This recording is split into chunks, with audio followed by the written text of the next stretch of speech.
Hello, it is a somewhat overcast morning in Jacksonville, Florida, as well as, I don't know, what is it like up north, Jamario? What kind of morning you got there? Nice. It's somewhat overcasty, but it's still a little warm in the air, but it's a beautiful day. All right. So we are, as much as is possible, on our porch-like spaces, because this is going to be the first in a series of what we're calling the porch dialogues.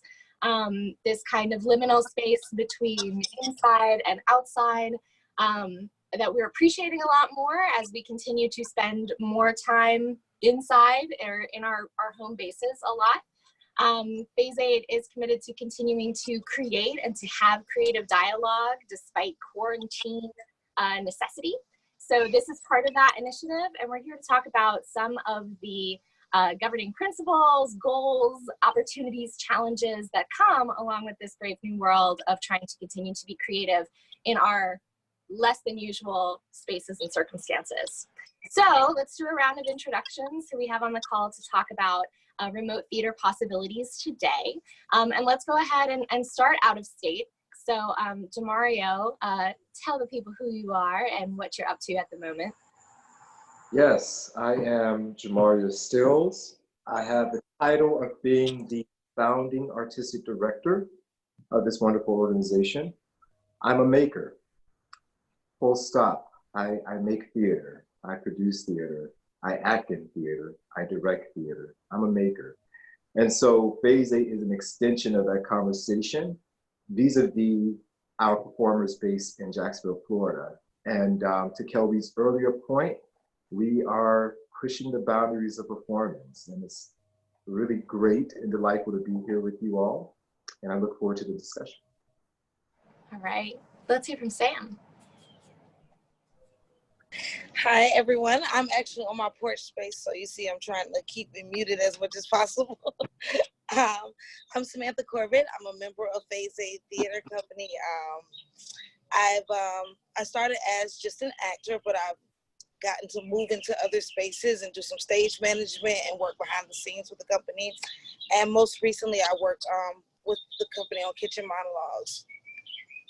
She came up with the idea for Kitchen Monologues. Let's not forget that detail. So she's an innovator. All right, Jack, smartly in air conditioning, perhaps. Yes, I'm Jack Perminter. I'm not on my porch due to technical limitations and also because it's very hot outside. I'm the directing chair for Phase 8. And right now I'm just trying to survive like everyone else. And I'm Kelby Siddons. I'm the associate artistic director for Phase 8. I'm outside because my internet connection lets that happen. So we are coming up on finalizing our plans for a remote theater production for the fall. We believe in pushing those boundaries and innovating. And right now, some of our boundaries are being pushed in unanticipated ways. But again, we want to embrace that opportunity. So I want to start with Kitchen Monologues, which is our first sort of foray into let's see what theater looks like at this moment. What can actors feasibly do?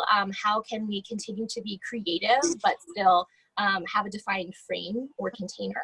So Sam, can you tell us a little bit about the inception of that and also your experience as a director on that project? You worked with Brooke Sand as well as a couple of others, I think, on that one. So let us know how that landscape was surprising or similar to this type of work that we do in shared space, person to person.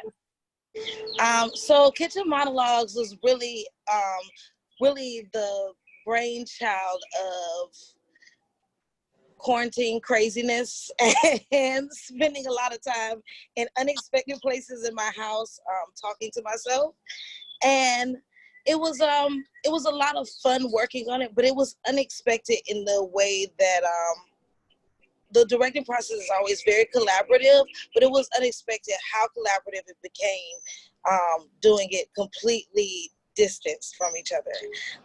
So a lot of messaging back and forth. I learned a lot about Zoom that I didn't know or didn't necessarily want to know. And it's been, I mean, it's been fun exploring using different ways to express this medium that is usually very up close and personal and very intimate in different ways. So. And Jack, you were able to actually direct one of these kitchen monologues within your home because you share a space with the very talented Kristen Walsh, Jacksonville's Best Actress in the last Folio Best of. Little plug there. she'll like that plug. But you were also adding the element of, okay, I'm going to film this now. So we're kind of straddling that line between live performance. You know, we want to typically do it in a single take, but that's not, you know, a requirement by any means. But you had to think about not only directing the actor, but kind of directing the camera. And I know that you have some thoughts about how theater, film, you know, sort of where they butt up against each other and where that boundary is. Can you tell us a little bit about that and how your definition is evolving right now of those two things? Well, yeah, I think when I was directing Kristen in person, you know, at first it definitely started out with a lot of, you know, back and forth about the performance, but towards the end of it, and a surprising amount of time ended up being taken up with the framing. You know, how much of the kitchen do we put in frame? Where exactly should her head be in the frame? You know, and that is very film. That is not something you have to think about in theater because you're using the camera to direct the audience's attention. And that is something that traditionally directors in theater just don't have the ability to do. And it actually kind of became a distraction towards the end of it because I had to kind of split my brain in the final filming between making sure that she was exactly where we wanted to be, tracking her movement as she went and made tea, which she was making in this shot, and also trying to pay attention to whether or not, you know, she was hitting the right beats and hitting the right notes acting wise. So it definitely complicated it and made me really think hard about that intersection between framing and what tools film directors have at their disposal and what tools theater directors have at their disposal, and whether or not those things can intersect and what we kind of need to weed out in order to preserve the essence of theater. Yeah, and I say the word container, and that is completely academic language that I have picked up from Jamario. Thank you for having those studies trickle down. And yeah, it's sort of like you have, you know, you do direct the audience's attention when you're directing for the stage, but the language is different because and you don't have different. And you don't have the same level of control, you know, right. No matter how much you want, and the best directors can make you look upstage left if they want you to look upstage left, but a small percentage of that audience is always going to be looking at the person downstage right who's reacting to what's happening upstage left. So there's a different level of control to that. Right. And I think about it almost like you have two photo negatives layered on top of each other and you're trying to get them to line up in a meaningful way because you have two different, you know, frames that you're now thinking about. You're thinking about the space itself, the stage, and then you also have the actual camera. I acted in a remote production of Philoctetes, and that was very cool because one of the opportunities of remote theater is that we had people in 3 different time zones, 4 different time zones maybe, that were participating in that production. So the accessibility, the ability to collaborate with others is great, but we also spent most of our time thinking, how do we go off stage? And we ended up, you know, covering the camera rather than turning it off because we wanted the element of liveness of physical manipulation to be a little stronger, and that even gave us opportunities to like eclipse partially. So like at one point my character was peeking out from behind a rock and I just kind of did this with a piece of paper, you know. So yes, just developing language and vocabulary is so big. And I had referenced that the vocabulary of container I have gotten from Jamario, the education that is knowing Jamario. So I want to pivot to you for a moment. Jamario, our scholar off in grad school doing his thing. Have you any observations or vocabularies that you feel like are especially necessary, vital at this moment as we look to, okay, so we've done this sort of piecewise, how do we then have the energy, have the resources that we need to do a full production? What does that mean? What does that look like? Where are your thoughts on the theory of that? Yeah, I think that's a great question. I think it's a question that everyone is asking right now. I'm going to throw out another piece of scholarly technical language to you, and that language is ground plan. Your ground plan is essentially on stage, you have your downstage, mid-ground, upstage, and it is how your set is positioned on that stage. So if I use a reference like ground plan and I say my ground plan, within my ground plan, there is a chair downstage left. That is just another way to sort of formally contain the embodiment of what that entire space is. So what is the ground plan for Zoom, right? That is the question. What is the ground plan for Zoom? How do we now, and Jack, you know, to your earlier point and to what Sam has created, and to some of the amazing resources that Kelby has sent to us, we are discovering that we are creating a new form. And what is happening is that we're taking ideologies of theater and ideologies of movie making and trying to figure out what is this new ground plan, you know. And to your piece, I thought it was very clever what you all did in terms of, you know, sealing it off. And so when we're looking at space and we're looking at dimensionality and we're looking at pieces like Henry IV, what does a mobile camera do, right? What does, in the Michael Urie piece, what does an angled shot do? So we're all really trying to investigate what this ground plan is, and at the same time, make it apropos to the story we're telling. So this is an amazing opportunity. This is an amazing opportunity to get messy. It's an amazing opportunity to reconfigure what our ideologies of theater and what it isn't, because I know that's out there. You know, the idea of theater being a space that we can all breathe in each other. But what is it now? And I think Phase 8, we are highly in that conversation, in that investigation. So it's exciting to me. So we started this sort of from the director's perspective. I mentioned acting, you know, for the screen and that collaboration with the director. But what about our experiences as audience members? You mentioned the Michael Urie piece. I think that's Buyer and Seller that they broadcast. Is that right? Yeah. So what have we seen out there on the interwebs in terms of remote theater, whether it is a filmed play, such as what the National Theater is doing right now, kind of dipping into the archives and making those available, or things that we've seen live. What are we observing? And as an audience, because of course, you know, part of our medium as well is typically we don't have the ability for our audience to pause something and come back to it, right? To rewind if they missed a word.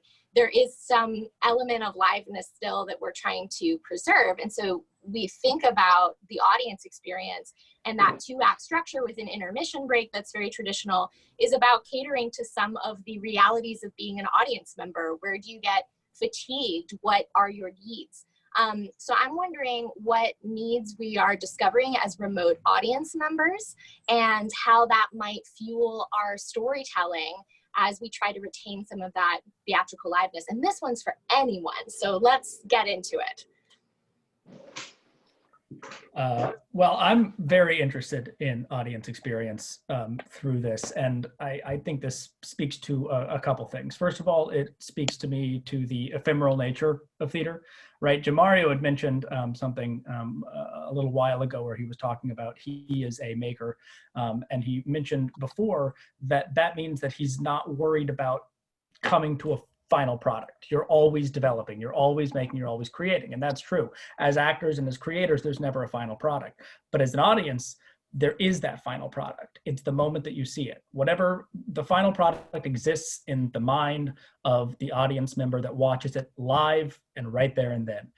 And so I think one thing that's important is that the experience feels unique. It doesn't necessarily have to be live. I don't think that, you know, sometimes the limitations don't let that work. But what I think it does need to be is unique. And I think the audience member has to have that knowledge that this is unique. That means to me, a couple things. One, that it isn't shown more than once.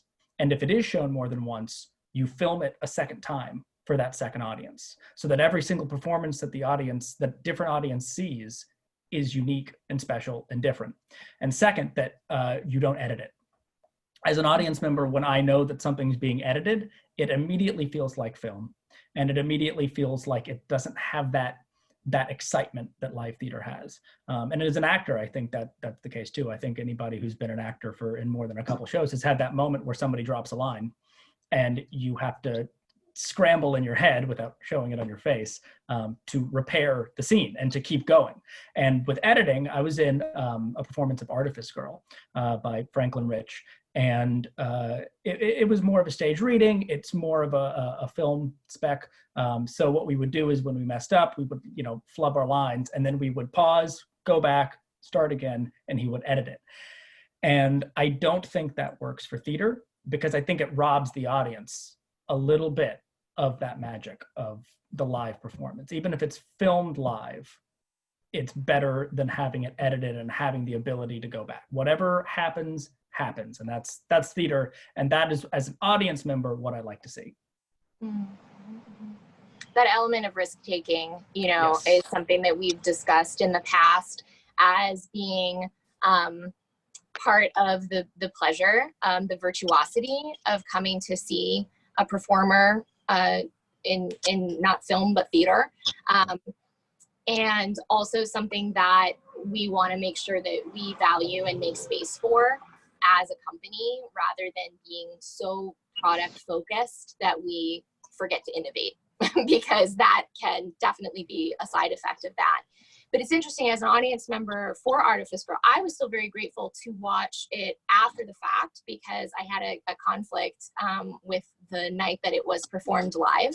And I still conceptualize it more as theater, because I know that you readers were sharing that moment and reacting off of each other, right? So there's not a cut between performers. As I recall, it was kind of a grid, right, with everybody on screen at once, as we are now.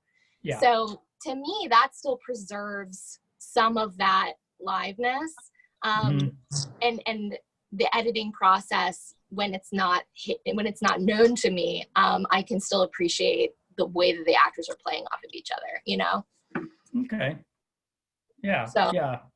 I understand that. See, I didn't get the liberty of watching it. I was in it. So I didn't, to me, it felt a little bit like it wasn't theater, because I was stopping and going back whenever I dropped a line. Right. It was sort of like take two. Mm-hmm. Yeah, exactly. And we did that frequently. And part of that was because we weren't memorized. And I think that's why memorization is so important in this, even though we have the ability to have these scripts right in front of us. I think we should be memorized for that, because it's a lot easier to get tripped up over your words when you're reading than when you're familiar with the work and memorized.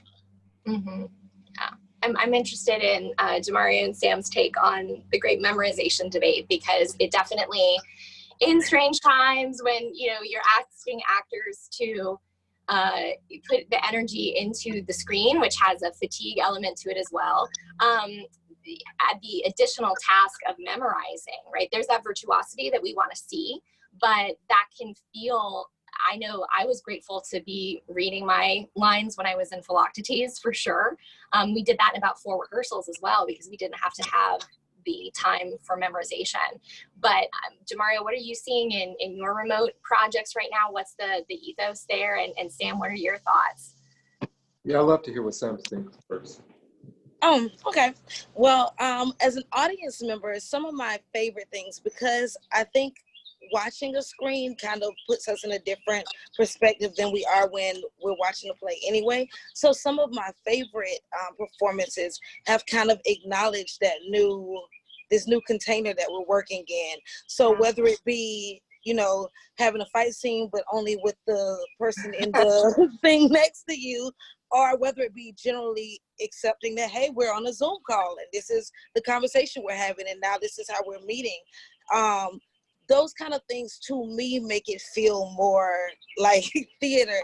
Although a lot of the stuff that I've been seeing that does that the best is like television stuff, where they've really been, doing the pandemic episode or that sort of thing. As far as memorization, I am a huge fan of memorization.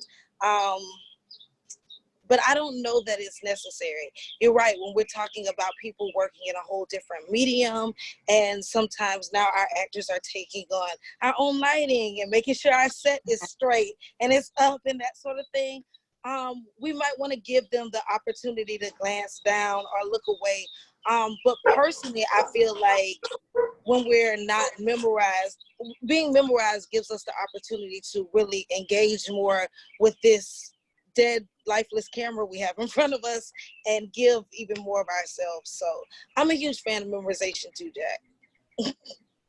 And that's a great point about everyone becoming a designer, right? You all have your own little container. And so having to make time for those conversations and figure out to what extent can we unify, what tools do you have at your disposal in your house, which I agree, watching that innovation is one of the best things. I've been involved with Storytime with Jason Woods, and the most delightful thing about it was, okay, we have a scene in which we're supposed to be playing Quidditch.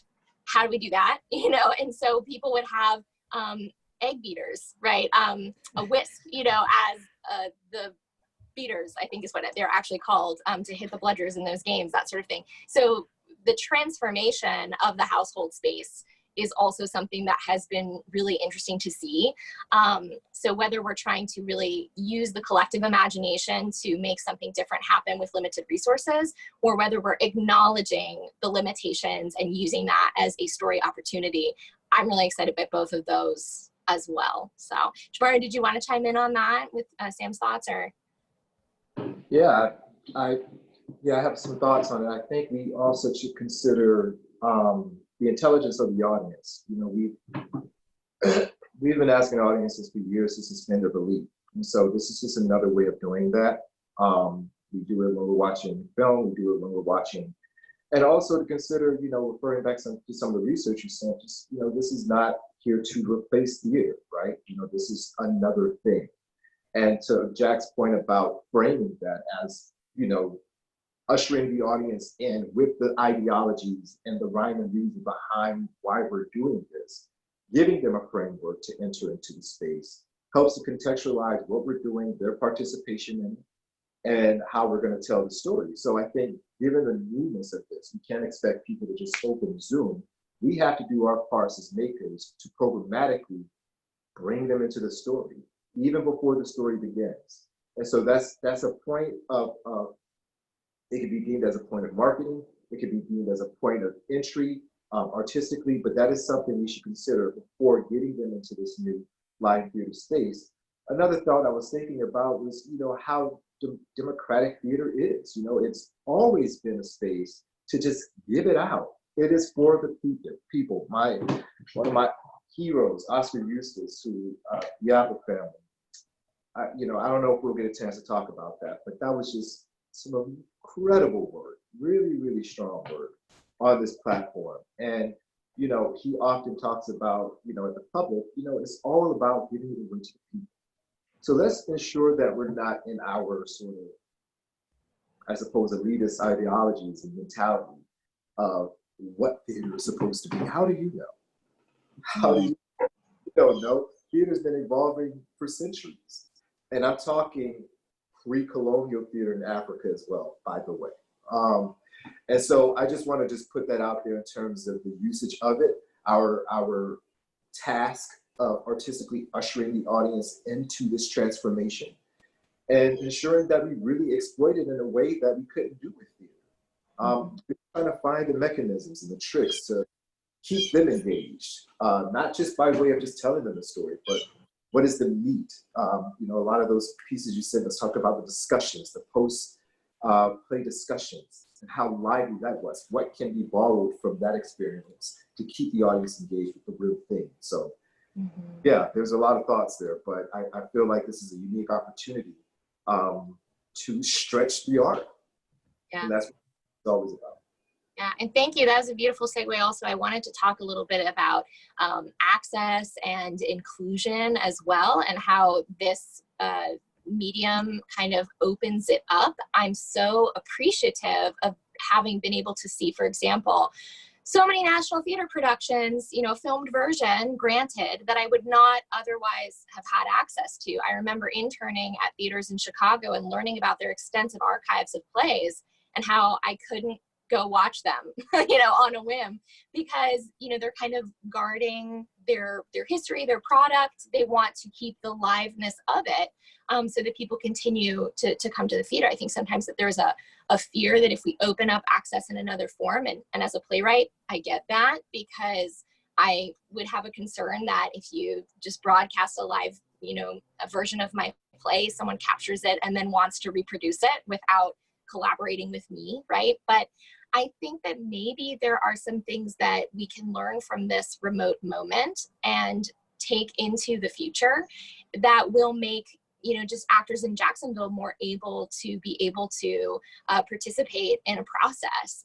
You have the realities of schedule, travel time, gas money that sometimes just get in the way of working with really talented people. And so I wonder about things like, if we just, you know, do some remote table work, you know, before we get into the room together, is there a value to that in terms of facilitating collaboration more widely, of being mindful of, you know, people's resources and respectful of their time? And I can already feel that a lot of people be like, no, I just love being in the room. Like, that's what it's about. It's about being in the room. But this experience makes me remember that in terms of performance, there's a whole spectrum of experiences, right? So when we silo things into, you know, theater versus film versus what have you, we are denying some opportunities for a refreshing mix of the two, or a way to innovate in order to have new audiences, maybe across the globe, appreciate what it is that we might be doing, you know, right here in Jacksonville. So I didn't know if you guys had any thoughts about how this might change your practices in the after times. We talk about the before quarantine times. Is there anything from this platform, from what you've seen, that you would not have otherwise had access to, that you're going to take as an artist with you into the future whenever it feels right and safe again to be able to go back to theater business as usual? Absolutely, absolutely. Yeah, you nailed it with one thing you said about the importance of table work and getting the actors in the space together. One thing that was kind of lacking from Artifice Girl was actually having the actors, and we ended up scheduling this a little bit, having the actors just mess around with each other, right? Because it's a natural product of everybody showing up to the same space at the beginning of a rehearsal, and then before the director comes in and says, okay, let's get to work, and messing around with each other and having fun and joking, getting to know each other. I had a teacher in high school, Dr. Lee Beeger, who before one of the shows, she made everybody run 2 miles together before every rehearsal.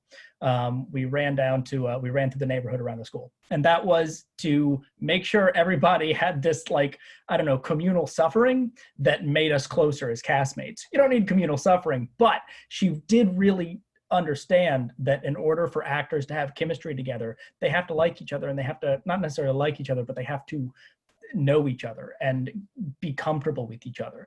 And so one thing that we started doing with Artifice Girl was we were like, yeah, let's everybody show up 15 minutes early to just shoot the breeze, to just hang out, to get to know each other, because it's so easy to everybody gets on Zoom and then we're there and let's start. So I think something that I will take out of this as a director is making sure I give my actors time to have fun together and to hang out a little bit before we begin, you know, build that into the schedule, even though there's so, you know, the time is so short, even if it's 5 minutes, even if it's 10 minutes, just to make sure that communal experience continues to happen. You know, I think the social aspects of theater are very important to the final result of the piece and the performances of these actors together. Yeah, trust and rapport, which can be difficult to do in this medium if you don't have it already established a little bit from outside. But absolutely, it can happen, and certainly it makes us appreciate those moments between that maybe happened organically in the past. Yeah. What immediately struck me was I thought back on some past productions that I've done with Phase 8, specifically Striking Up and Ruined, that were a lot more, that had a lot more of a research element to them. And this is something that we've always used, like, you know, having those shared spaces where we left research materials, even like we did for this conversation, that sort of thing. But the Zoom conversation, to meet and be able to go through some of that stuff that you don't necessarily need to be in person or up physically to talk through, and having those materials still available, that's been really helpful. And it's allowed us to use materials and stuff from all over and still meet on short notice and discuss them. So yeah, I'm with you all. I miss it. I miss it. I miss it a lot. I miss the interstitials between rehearsal and going home, or in between breaks, or, you know, and to your earlier point, it is part of the work. You know, one of the things that I've always been fortunate to be a part of were ensemble-based companies. And there's a reason for that. There's a familiar, once you get that familiar in training, that seeps over into the work. So we're not training together, nor are we socializing. What is this to become, right? I mean, it's a very interesting question, and I don't have an answer to it. But I do believe that I think there's going to be something that comes out of this in terms of hierarchy. And I can't quite put my finger on it, but I'm thinking in terms of this ability to see each other in this way. This potential interface, I think, will help to reimagine what the room looks like. And again, this is just a sort of personal theory of mine, but I'm excited to see what does come of it. Will it be much more congruence in terms of physical work? Or will we have to take a chapter of social distancing theater? Or, you know, so these like incremental steps back into the new normal are the things that I'm thinking about. How is it going to trigger the work, the product? Because it's not going to go snap back into the thing. But what are going to be the incremental measures from Zoom? You know, and I'm thinking about the computer and how it began as a desktop, and then it became a computer in your hand. And, you know, now they have Google Glasses, and so it's coming here. And now you can put computers in your brain. I'm just thinking about the evolution of change. What happens from Zoom to social distance rehearsal to another form of making it? And so it's very provocative to me. So that, as you can tell, I tell people all the time, I'm a futurist mentally. I can't stay here very long in the present. So I'm always thinking about, what's going to happen next? And so that's sort of my filibustering way of talking about how this is going to change. I'm really interested in it. Yeah. I just got a VR headset, not to brag, it's pretty cool, but the immersion of virtual reality and the actual feeling of being in whatever space, even if it's an illusion that they're trying to put you in, is absolutely mind-blowing, like beyond what I've ever experienced in any sort of medium. And like that kind of thing in the future, you know, can we, how do we effectively put people in this space that we want them to be in, and how we can use technology to do that in the future is, I think, very important. And We nailed it. talked about, you talked about the theater needs to be unique, right? And I think that there's something about the innovative and also the uncanny that is inherently unique. So to try to, you know, create those experiences, regardless of whether it happens in a traditional mode. I know that I both miss, and I think it's interesting this conversation turned, bug. I'm really out on the porch, you guys. It's not a background. It's just like, Zoom. Please don't bother me. But now I lost my train of thought. Thanks, bug. But, I think it's fascinating how, you know, the conversation about what we can take away very quickly became sort of like what we miss, you know, about doing this work live and being in the same room. And what we will savor all the more when we return to that. But there is also a savoriness to surmounting the challenge of the virtual space? How do I make someone feel like they're really there, even though they're not, which is what theater has been doing for millennia, right? How do I create an experience that says, oh yeah, no, we're actually in this setting now, and I suspend my disbelief and I go there and I feel real things in response to something that is imagined.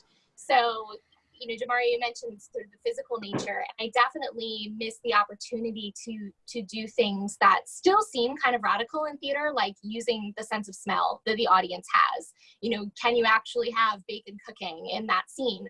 And the audience, that still blows people's minds, right? Will be engaged with that as opposed to just hearing and the visual. And so I think about, okay, is there a way to have a theatrical in-home experience that also delivers something, you know, to your home that's physical, that becomes important to that performance, so that we are trying still to have that engagement, even if now part of the pleasure of it is that it's a little bit uncanny as opposed to as close to authentic as we can be, because theater has always been about real experience through artifice, right? So we have more artificiality now that we have to kind of deal with, and it feels like a challenge. But what if it's also an opportunity? So, you know, I'm thinking about, for example, we've done the Food of Love for several years, and that is immersive. You eat in a cafe, what the characters are making and eating in the show. No bacon, unfortunately, even though I used that, that smell earlier in this point. But I wonder about having food delivered to the home, right? So that you can imbibe that as you are experiencing the story. How close can we get? Does that make it somehow more exciting and like a 2.0 version of this that is equally worth experiencing? Or even if you've seen the live show, is it worth seeing what it's like with a slightly different iteration? I don't know. So that's where my head's at. Something. I was just curious because I would be remiss. My home base is active, and I would be remiss if we didn't talk about that a bit, because I know it's easy for us to slip into the future, especially with this company. But the depth you're talking about is still reliant on the actor. The director directs the show, the actor directs the role. So when we're talking about, you know, what this interface is, we still have a deep responsibility in our focus in telling the story. You know, and it can trick you. This device can, and this process can trick you into thinking that you can let off on the gas in terms of your articulation in the role, your delivery of text as the actor, your ability to follow and connect gesture, as Ian McKellen spoke, connecting gesture with thought. So as we begin to innovate with the technology, we have to go deeper as actors. We have to go much deeper, because the audience is distracted by their food, their kids, bugs outside, right? There's so many things that are not a black room that I have to pay attention to. So how do I do that? The acting, the storytelling. Now, we can be clever until the cows come home, but this group, we're innovative as hell. We can come up with anything, but we cannot forget the depth of imagination it takes for the actor to slip into that part. So too, that the audience is completely escaped the realities of the confines. We are all joining the well. But if you give me a good story, I'm somewhere else. So let's not forget that. I just had to say that. No, I absolutely agree. And the Ian McKellen thing that you mentioned actually brings me back to something I wanted to bring up about your the Philoctetes. One thing that Philoctetes' performance did that I haven't seen in any of the other Zoom performances that I've watched, which isn't that many, but the ones that I've watched, everybody's seated, right? There was action in that Philoctetes performance because people were actually standing up and delivering their lines and delivering their roles. And that physicality translated into a theater experience so much better than sitting and delivering lines to a camera. Now, I understand some of them, like the first Zoom performance, that was about people on Zoom. So, you know, you're going to be seated and talking to each other. But if that's not what you're simulating, I think it's very important to include that physicality by having the actors get up out of their chairs, pull the frame back a little bit, and let them act with their full body. And I think that will really help them, you know, get into it. Yeah. Ooh, low battery mode on my phone. All right, we still got me? Okay, hi. Yeah. There's those distractions again. Yeah. Thank you, Jamario. Yeah, and to your point, I watched Seawall starring Andrew Scott. It's just a guy, single camera. He's like in a studio, and that story and that performance, I think it was less than an hour long, and it completely sucked me in. So to combine those last 2 points about the actor being able to use the entirety of their instrument, even in ways that are subtle, right? Seawall is a guy talking to you, rather than, you know, handing off props and getting ready for war or anything like that. But it was captivating. So yeah, not forgetting that core of it is very, very important. And Sam, I know that you are a very embodied person. You do yoga, you do dance. So I would love to hear reflection from you about how this moment is kind of affecting your ability to stay engaged and embodied. What are you doing, and what do you think is possible for remote processes to do to make sure that we are really taking care of those basic, essential elements and the performers themselves? Yeah, it's definitely been a difficult process, and I keep thinking about just what Jack was saying about having to fix that frame. Even now, I'm thinking like, dang, I wish I had something to like lift the camera. Like we're constantly, you know, you're constant, and I can see myself at the same time. So like we're constantly trying to figure out, okay, if I back this up, like how much of me can they see? Can they see if I'm gesturing over here? That sort of thing. So I mean, obviously we haven't been going anywhere. I've been doing a lot of walking outside just to kind of stay moving and that sort of thing. People are doing classes and things through Zoom, that sort of thing. So, yeah, so there's a lot of opportunities to still stay physical, even though we're not able to stay in contact with each other. And I'm excited about how people are using it in performance to, you know, show physicality and that sort of thing as well.